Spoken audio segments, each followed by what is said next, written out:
क्या आपने कभी सोचा है कि मनुष्य मरने के बाद अपने साथ क्या लेकर जाता है? धन, महल, जमीन जायदाद, सोना, गाड़ी, परिवार या फिर वह सब कुछ यहीं छोड़कर चला जाता है?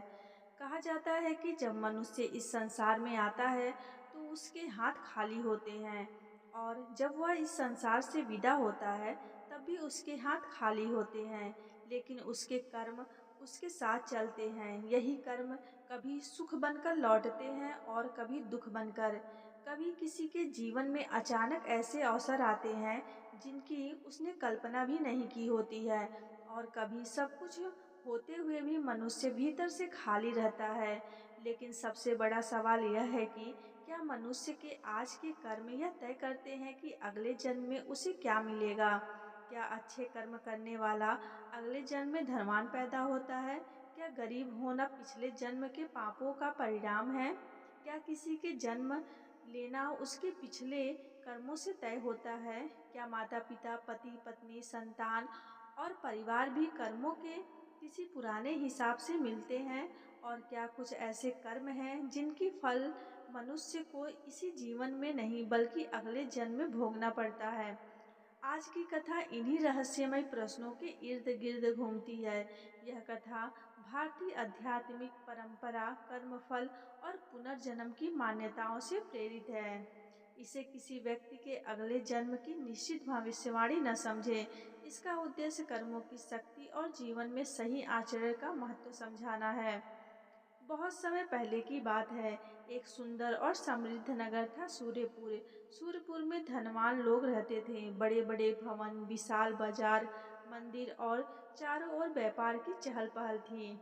इसी नगर में दो मित्र रहते थे, धर्मराज और धनराज।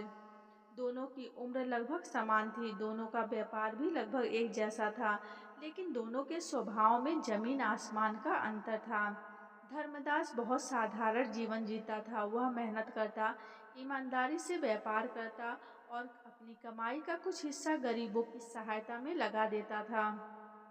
दूसरी ओर धनराज बहुत धनवान था, लेकिन उसे अपने धन पर अत्यधिक घमंड रहता था। वह कहता था, इस संसार में वही व्यक्ति बड़ा है जिसके पास धन है। धर्मदास मुस्कुराकर कहता, धन जीवन को सुविधा दे सकता है, लेकिन मन की शांति नहीं खरीद सकता।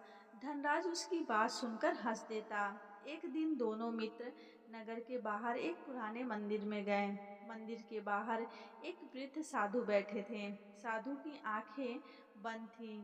धर्मदास ने उनके चरण छुए। धनराज ने भी औपचारिकता के लिए उनको प्रणाम किया।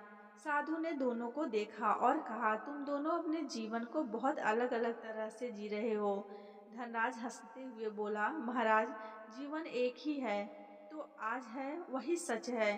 कल किसने देखा? साधु ने शांत स्वर में कहा, कल तो किसी ने नहीं देखा, लेकिन आज के कर्म कल को जन्म देते हैं। धनराज ने पूछा, क्या आप कहना क्या चाहते हैं कि मरने के बाद भी सब कुछ चलता रहता है? साधु बोले, मनुष्य का शरीर समाप्त होता है, लेकिन कर्मों का सिद्धांत समाप्त नहीं होता। धनराज हंस पड़ा। तो क्या मैं अपना धन अगले जन्म के साथ ले जाऊंगा? साधु ने कहा, धन नहीं तो क्या, तुम्हारे कर्म। धनराज ने मजाक में कहा, अगर ऐसा है तो मैं अभी से बहुत सारे अच्छे कर्म कर लूंगा। साधु मुस्कुराकर और बोले, दिखावे के कर्म और सच्चे कर्म में बहुत अंतर होता है। दोनों मित्र वहां से चले गए। लेकिन साधु की बात धर्मदास के मन में बस गई। समय बीतता गया, धर्मदास का व्यापार बढ़ता गया। उसके पास धन आने लगा, लेकिन धन बढ़ने के साथ उसका अहंकार नहीं बढ़ा। यदि कोई गरीब व्यक्ति उसके दुकान पर आता तो वह कहता कि उसके पास पूरा पैसा नहीं है, तो धर्मदास जितना संभव होता उतना सामान दे देता। यदि किसी मजदूर के घर में बीमारी होती तो वह उसकी सहायता करता। किसी बच्चे की पढ़ाई रुकती तो वह उसकी फीस भर देता। वह अक्सर कहता, धन भगवान की दी हुई जिम्मेदारी है। यदि इससे किसी के जीवन में थोड़ी सी खुशी आ सकती है तो इसका उपयोग करना चाहिए।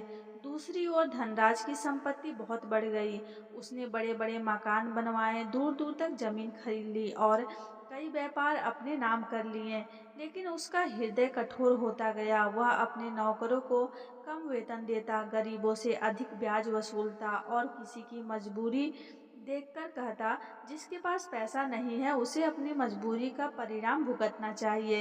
एक दिन एक वृद्ध किसान धनराज के पास आया। किसान ने हाथ जोड़कर कहा, सेठ जी, इस साल मेरी फसल बर्बाद हो गई। मेरी पत्नी बीमार है और मेरे बच्चे भी छोटे हैं। मुझे कर्ज चुकाने के लिए कुछ समय दे दीजिए। धनराज ने कहा, मुझे तुम्हारी परेशानी से कोई मतलब नहीं। पैसा नहीं है तो जमीन दे दो।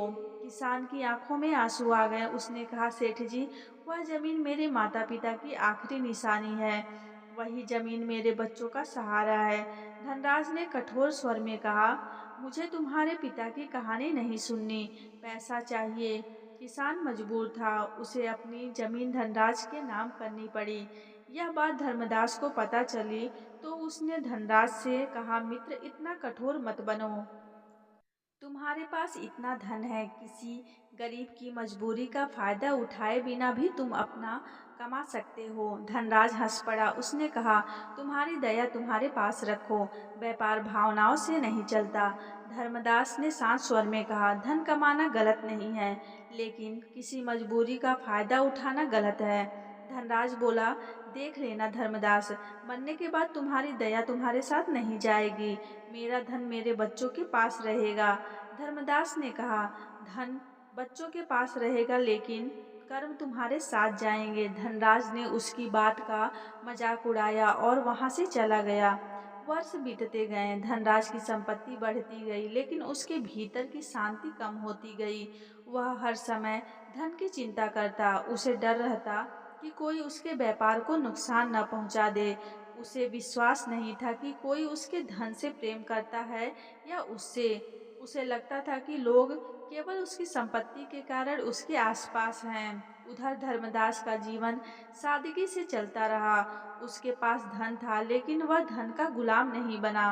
वह अपने परिवार के साथ प्रेम से रहता और अपने बच्चों को यही सिखाता कि मनुष्य की असली पहचान उसके पास कितनी संपत्ति है इससे नहीं है, बल्कि दूसरों के पास कैसा व्यवहार है इससे होती है। एक दिन अचानक धनराज की तबीयत बहुत खराब हो गई। नगर के बड़े बड़े वैद्य बुलाए गए। दूर दूर से दवाइयाँ मंगाई गईं। उसके घर में हर सुविधा थी, लेकिन बीमारी बढ़ती गई। एक रात धनराज ने अपने बेटे का हाथ पकड़ा और कहा, मेरा धन संभाल कर रखना, मेरी सारी संपत्ति का हिसाब ठीक से रखना। बेटे ने कहा, पिताजी, आप ठीक हो जाएंगे। धनराज ने आंखें बंद की। उसके मन में अपने महल, जमीन, अपनी दुकानें और सोने के संदूक घूमने लगे। वह अपने धन को छोड़ना नहीं चाहता था, लेकिन कुछ ही क्षण बाद उसकी सांसें थम गईं। घर में रोना शुरू हो गया। परिवार ने अंतिम संस्कार की तैयारी की। कुछ ही घंटों में वह शरीर, जिसे धनराज अपना समझता था, पंचतत्व को सौंप दिया गया। लेकिन कथा के अनुसार उसकी आत्मिक यात्रा यहीं समाप्त नहीं हुई। धनराज ने स्वयं को एक अजीब अवस्था में पाया। उसे लगा जैसे कि किसी लंबे और अंधकारमय मार्ग से गुजर रहा है। वह पीछे मुड़कर अपने घर को देखना चाहता था। वह अपने बेटे को पुकारना चाहता था। वह अपनी संपत्ति को देखना चाहता था, लेकिन कोई उसके साथ नहीं था। तभी उसके सामने एक एक करके उसके जीवन के दृश्य आने लगे। वह गरीब किसान दिखाई दिया, जिसकी जमीन उसके छीन ली थी। वह मजदूर दिखाई दिया, जिसे उसने अपमानित किया था। वह विधवा दिखाई दी, जिससे उसने कठोरता से कर्ज वसूला था। वह बच्चा दिखाई दिया, जिसकी पढ़ाई के लिए उसके पिता ने मदद मांगी थी और धनराज ने उसे लौटा दिया था। हर दृश्य उसके सामने ऐसे आ रहा था जैसे कोई अदृश्य दर्पण उसके कर्मों को दिखा रहा हो। धनराज कांप उठा। उसे वर्षों पहले उस वृद्ध साधु की बात याद आई, धन नहीं, तुम्हारे कर्म तुम्हारे साथ जाएंगे। तभी उसे लगा जैसे कोई दिव्य स्वर कह रहा हो, मनुष्य जीवन में तुमने क्या कमाया? धनराज ने कहा, बहुत सारा धन। स्वर आया, कहाँ है? धनराज चुप हो गया। तुमने कितने महल बनाए? धनराज बोला, बहुत। वे कहाँ हैं? धनराज चुप रहा। तुमने कितने लोगों को दुख दिया? धनराज की आंखों से आंसू निकल पड़े। उसके सामने उसके कर्मों का लेखा जैसे खुलता चला गया। जहां उसने किसी की सहायता की थी, वहां प्रकाश दिखाई दिया। जहां उसने किसी को दुख दिया था, वहां अंधकार दिखाई दिया। तभी उसे समझ आया कि जीवन भर जिस धन को वह अपना सबसे बड़ा खजाना समझता था, वह उसके साथ नहीं आया। उसके साथ आए थे उसके कर्म और उसके संस्कार। उसने रोते हुए कहा, मुझे एक मौका और दे दीजिए, मैं सब बदल दूंगा। उत्तर मिला, मनुष्य को जीवन में अनेक अवसर मिलते हैं, लेकिन वह उसका उपयोग नहीं करता है। यह उसके कर्मों पर निर्भर करता है। उधर उसी नगर में धर्मदास भी वृद्ध हो चुका था। उसने अपने बच्चों को अच्छी शिक्षा दी थी और उन्हें ईमानदारी से जीवन जीना सिखाया था। एक दिन उसने अपने बेटे से कहा, बेटा, मेरे जाने के बाद धन को लेकर आपस में कभी मत लड़ना। धन जीवन का साधन है, जीवन का उद्देश्य नहीं। बेटे ने पूछा, पिताजी, आपको मृत्यु से डर नहीं लगता? धर्मदास मुस्कुराया, डर किस बात का? जो आया है उसे जाना है। मैंने अपनी तरफ से जितना अच्छा कर सकता था करने की कोशिश की, बाकी भगवान की इच्छा। कुछ समय बाद धर्मदास की भी तबीयत खराब हुई। उसने भगवान का नाम लिया, अपने परिवार को आशीर्वाद दिया और मन शांत से शरीर छोड़ दिया। कथा के अनुसार उसकी आत्मिक यात्रा में भी उसके कर्मों का लेखा सामने आया। उसे अपने जीवन की गलतियां भी दिखाई दी। उसे याद आया कि कभी उसने क्रोध में कठोर शब्द कहे थे, कभी उससे भी गलतियां हुई थी, लेकिन उसके भीतर पश्चाताप था और उसने अपनी गलतियों को सुधारने का प्रयास किया था। उसने देखा कि जहाँ उसने किसी की सहायता की थी, वहाँ प्रकाश था। जहाँ उसने किसी को दुख कम किया था, वहाँ शांति थी। जहाँ उसने अपने अहंकार को छोड़कर क्षमा मांगी थी, वहाँ उजाला था। तब उसे समझ में आया कि अच्छे कर्म का फल केवल धन नहीं होता। कभी अच्छे कर्म का फल मन की शांति होता है। कभी किसी अच्छे व्यक्ति का साथ मिलता है, कभी कठिन समय में सहायता मिलती है, कभी सही निर्णय लेने की बुद्धि मिलती है। और भारतीय आध्यात्मिक परंपरा में यह माना जाता है कि कर्म और संस्कार भविष्य की यात्रा को भी प्रभावित कर सकते हैं।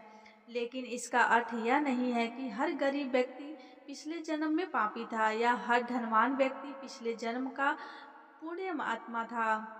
यह समझना बहुत जरूरी है कि किसी व्यक्ति की वर्तमान स्थिति को देखकर उसके पिछले जन्म के कर्मों का निर्णय करना उचित नहीं है। किसी गरीब की गरीबी को उसके पिछले जन्म की सजा कहना भी उचित नहीं है। किसी बीमार व्यक्ति को उसके कर्मों के लिए दोष देना भी उचित नहीं है। कर्म सिद्धांत का उद्देश्य मनुष्य को दूसरों को दोष देना नहीं, बल्कि अपने कर्मों के प्रति जागरूक करना है। इसी बात को समझाने के लिए एक दिन एक युवक अपने गुरु के पास गया।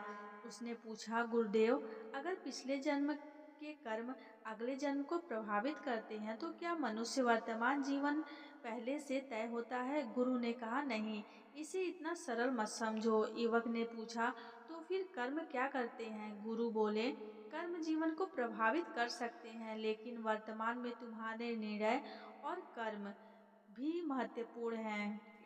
तुम्हें हर क्षण सही कर्म करने का अवसर मिलता है। उन्होंने एक खेत की ओर इशारा किया। देखो, किसान ने जो बीज बोया है, उससे फसल की दिशा तय होती है, लेकिन खेत में मेहनत करना, पानी देना, खरपतवार हटाना, यह सब उसके वर्तमान प्रयास है। युवक ने कहा, तो क्या कर्म बीज है? गुरु बोले, एक अर्थ में तुम ऐसा समझ सकते हो, लेकिन मनुष्य के जीवन में कर्मों का पूरा सिद्धांत इससे कहीं अधिक जटिल है। फिर गुरु ने कहा, मनुष्य आज जो सोचता है, बोलता है और करता है, उससे उसके संस्कार बनते हैं। यदि तुम रोज क्रोध करते हो तो क्रोध मजबूत होता है। यदि तुम रोज दया करते हो तो दया मजबूत हो जाती है। यदि तुम रोज झूठ बोलते हो तो झूठ बोलना आसान हो जाता है। यदि तुम सत्य बोलने का अभ्यास करते हो तो सत्य तुम्हारे स्वभाव का हिस्सा बन जाता है। यही संस्कार मनुष्य के व्यक्तित्व को बनाते हैं। युवक ने पूछा, तो अगले जन्म में क्या मिलेगा? गुरु ने मुस्कुराकर कहा, यह पूछने से पहले यह पूछो कि आज तुम अपने भीतर क्या बना रहे हो? युवक चुप हो गया। गुरु बोले, जो मनुष्य केवल अगले जन्म का सुख चाहता है, लेकिन वर्तमान में किसी के साथ अच्छा व्यवहार नहीं करता, वह कर्म के सिद्धांत को समझ ही नहीं। आज किसी भूखे को भोजन देना कर्म है, आज किसी दुखी व्यक्ति को सहारा देना कर्म है, आज अपने माता-पिता का सम्मान करना कर्म है, आज अपने जीवन साथी के साथ ईमानदार रहना कर्म है, आज अपने बच्चों को अच्छे संस्कार देना कर्म है, आज किसी कमजोर व्यक्ति का फायदा न उठाना कर्म है, आज अपनी गलती स्वीकार करना भी कर्म है। युवक ने पूछा, क्या पूजा पाठ कर्म नहीं है? गुरु बोले, पूजा भी कर्म है, लेकिन पूजा के साथ आचरण भी होना चाहिए। यदि कोई व्यक्ति मंदिर में भगवान के सामने सिर झुकाए और मंदिर से बाहर निकलकर किसी गरीब को अपमानित करे, तो उसे अपने आचरण पर विचार करना चाहिए। यदि कोई व्यक्ति 1000 दीपक जलाए लेकिन अपने माता पिता को दुख दे, तो उसे अपने भीतर झांकना चाहिए। यदि कोई व्यक्ति भगवान का नाम ले लेकिन अपने जीवन साथी के साथ अन्याय करे, तो उसे समझना चाहिए कि केवल शब्दों से धर्म पूरा नहीं होता।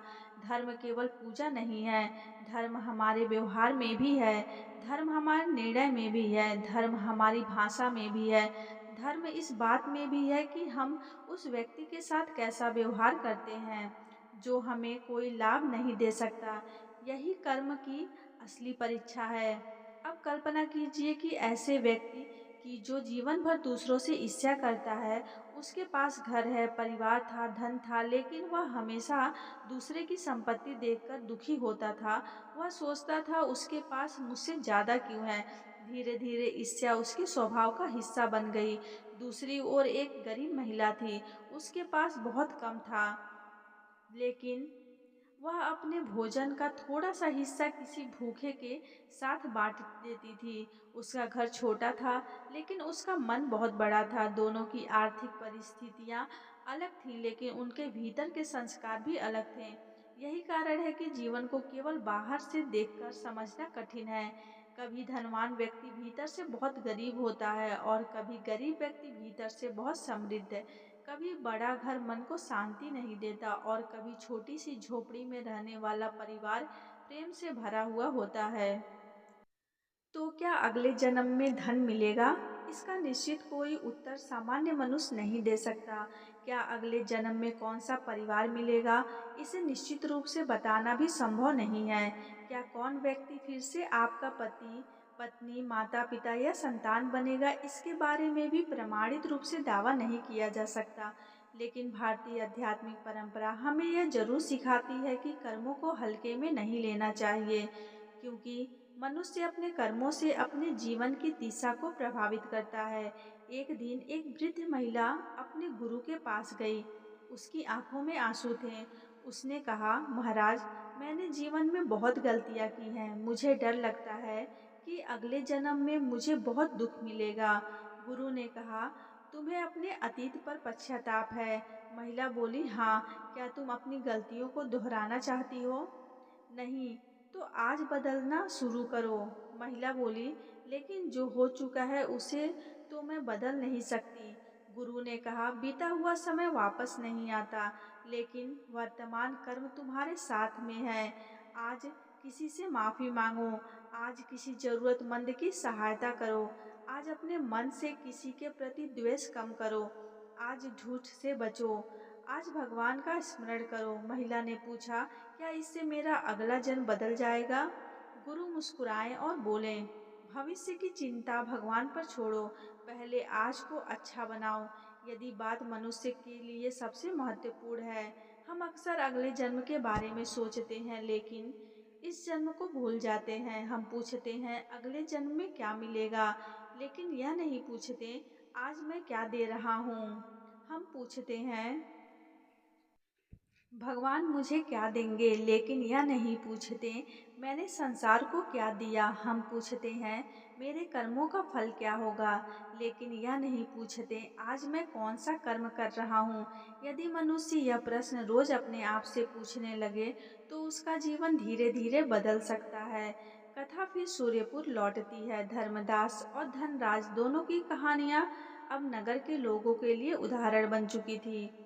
एक वृद्ध व्यक्ति अपने पोते को उनकी कहानी सुनाते हुए कहता था, बेटा, धन कमाना गलत नहीं है, लेकिन धन के लिए अपना धर्म मत खोना। उच्च पद पाना गलत नहीं है, लेकिन पद के कारण किसी छोटे व्यक्ति का अपमान मत करना। अपने परिवार से प्रेम करना अच्छी बात है, लेकिन किसी दूसरे परिवार को दुख देकर अपना सुख मत बनाना। भगवान से प्रार्थना करना अच्छी बात है, लेकिन अपने कर्मों को मत भूलना। पोते ने पूछा, दादाजी, अगले जन्म में हमें क्या मिलेगा? वृद्ध मुस्कुराया और बोला, जो तुम आज अपने भीतर बो रहे हो। बच्चे ने पूछा, इसका क्या मतलब? वृद्ध ने कहा, अगर तुम प्रेम बोओगे तो प्रेम संस्कार मजबूत होंगे। अगर दया बोओगे तो दया तुम्हारे स्वभाव का हिस्सा बनेगी। अगर क्रोध बोओगे तो क्रोध तुम्हें चलाएगा। अगर लोभ बोओगे तो कितना भी धन मिल जाए, मन खाली रहेगा।